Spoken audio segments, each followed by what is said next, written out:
नमस्कार दोस्तों, ओजीडी computer education के आपके अपने यूट्यूब चैनल पर एक बार आपका स्वागत है फिर से।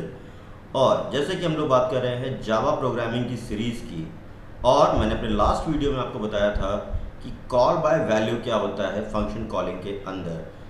और आज मैं आपसे बात करने वाला हूँ इस वीडियो में टॉपिक पे कॉल बाय रेफरेंस पे। तो आइए समझते हैं कॉल बाय रेफरेंस क्या होता है और कैसे बिहेव करता है। तो जैसे कि मैंने यहाँ पे बता दिया, when actual parameter copy its memory address to formal parameter. अब ये मैं पहले बता चुका हूँ कि एक्चुअल पैरामीटर और फॉर्मल पैरामीटर क्या होते हैं। Is called call by reference. ठीक है, now any change in formal parameter will also reflect an actual parameter too। ठीक है, तो फॉर्मल पैरामीटर में होने वाला कोई भी चेंज एक्चुअल पैरामीटर में भी दिखाई देगा। ठीक है, तो आइए इस चीज़ को समझते हैं प्रोग्राम में कि कैसे ये बिहेवियर सेट किया जा रहा है। तो आते हैं अपने प्रोग्राम के अंदर और यहाँ पे बनाते हैं एक प्रोग्राम कॉल बाय रेफ या रेफरेंस के लिए मैंने ले लिया है क्लास। और इस टॉपिक पे बात करने के लिए हम लोग को थोड़ा सा कुछ और भी चेंजेस करने हैं प्रोग्राम में अभी। तो मैं देखता हूँ कैसे क्या हम लोग करते हैं प्रोग्राम में, बताता हूँ आपको ना। सबसे पहले तो मैं यहाँ पर आता हूँ क्लास के अंदर, और यहाँ पे मैंने एक वेरिएबल ले लिया static int a is equals to 100, जिसको आप क्या कह सकते हो यहाँ पे ग्लोबल वेरिएबल के नाम से भी क्या समझ सकते हो। तो this one is also known as the global variable PSVM। अब ग्लोबल है तो कोई भी ऑब्जेक्ट कॉल कर सकता है, तो मैं इसको क्या कॉल बाय रेफ नाम की क्लास का एक ऑब्जेक्ट बना रहा हूँ जो कि बेसिकली क्या है, इसका रेफरेंस है।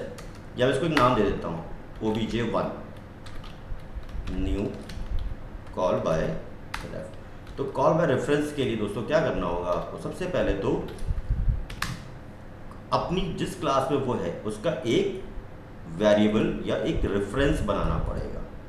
ठीक है, जिसके थ्रू ये कॉल होगा। मैंने यहां पे ले लिया क्या, बिफोर फंक्शन कॉलिंग ऐसा वैल्यू ऑफ ए प्लस ए। अब चूंकि क्या ये ग्लोबल वेरिएबल तो कोई भी कॉल कर सकता है। नाउ जब हम पास कर रहे हैं शो फंक्शन में, तो इस समय मैं ए को नहीं भेज रहा हूं, मैं भेज रहा हूं अपनी पूरी की पूरी class. This is known as the passing the reference. ठीक है ना। और देन अगर आप चाहो तो इस वेरिएबल को यहाँ की बजाय यहाँ पर भी अंदर भी डिक्लेयर कर सकते हो, क्योंकि आप इस समय वेरिएबल नहीं भेज रहे हो, आप क्या भेज रहे हो, अपनी क्लास का एक ऑब्जेक्ट भेज रहे हो यहाँ पर।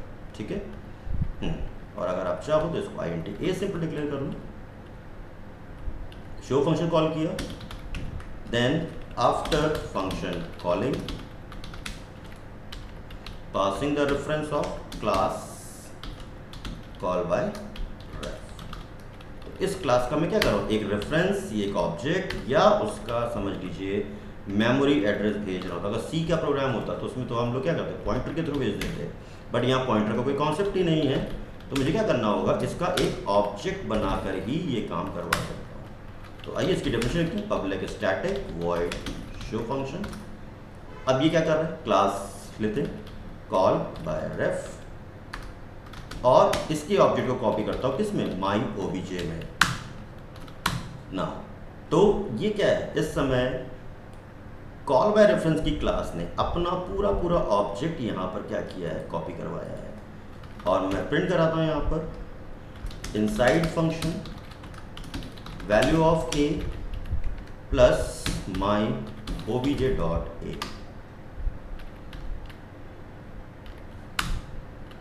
Then my obj dot a is equals to 56,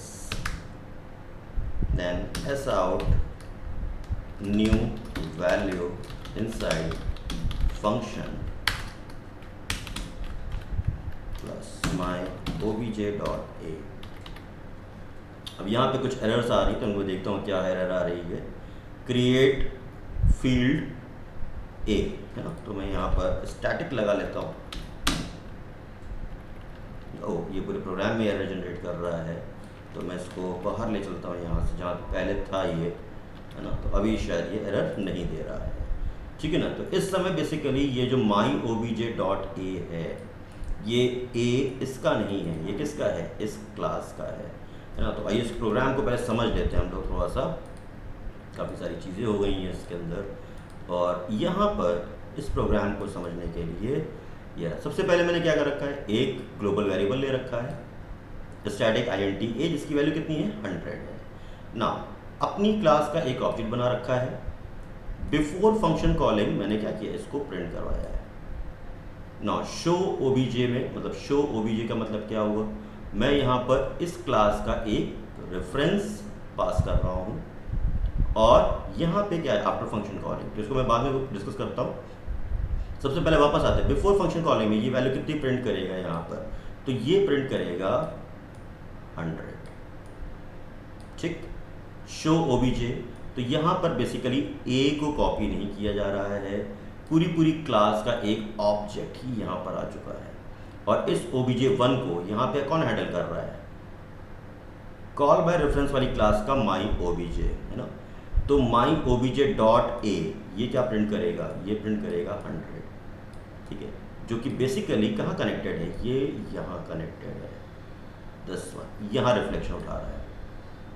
और my obj.a is equals to 56, तो ये a कौन सा है, ये यहाँ नहीं है, ये यहीं पर है, तो इसकी वैल्यू क्या होगी, ऑटोमेटिकली इंटरचेंज हो जाएगी। अब इसकी वैल्यू कितनी हो जाएगी, 56 हो जाएगी यहाँ पर। जी हाँ, तो ये है। और उसके बाद इनसाइड फंक्शन क्या प्रिंट करेगा, 56 प्रिंट करेगा। ठीक है, तो अब यहाँ पर ये प्रोग्राम का आउटपुट क्या आएगा, 100, और चूंकि फंक्शन कॉलिंग के बाद क्या हुआ, वैल्यू चेंज हो चुकी है, तो ये वैल्यू यहाँ पर भी 56 ही आएगी। ठीक है, तो आइए देखते हैं प्रोग्राम का बिहेवियर और ये कैसे इस चीज़ के आउटपुट को देगा। तो मैंने फ्लो समझा दिया है आपको प्रोग्राम का, ये प्रोग्राम कैसे आपके लिए काम कर रहा होगा। ठीक है, तो आइए रन कराते हैं प्रोग्राम को।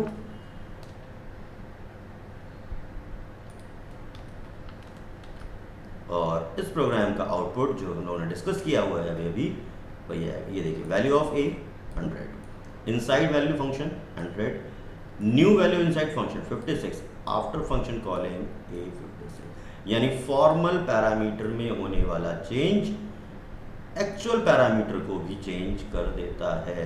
तो बेसिकली कॉल बाय रेफरेंस में हम लोगों ने क्या समझाया हुआ है, हम लोगों ने समझा है कि हम जब फंक्शन को पास कर रहे हैं तो फंक्शन को कोई वेरिएबल नहीं दे रहे हैं, मैं उसी क्लास का क्या दे रहा हूँ, ऑब्जेक्ट ही दे रहा हूँ जो एज अ रेफरेंस काम कर रहा है, और उस रेफरेंस की मदद से मैं यहाँ पर काम कर रहा हूँ।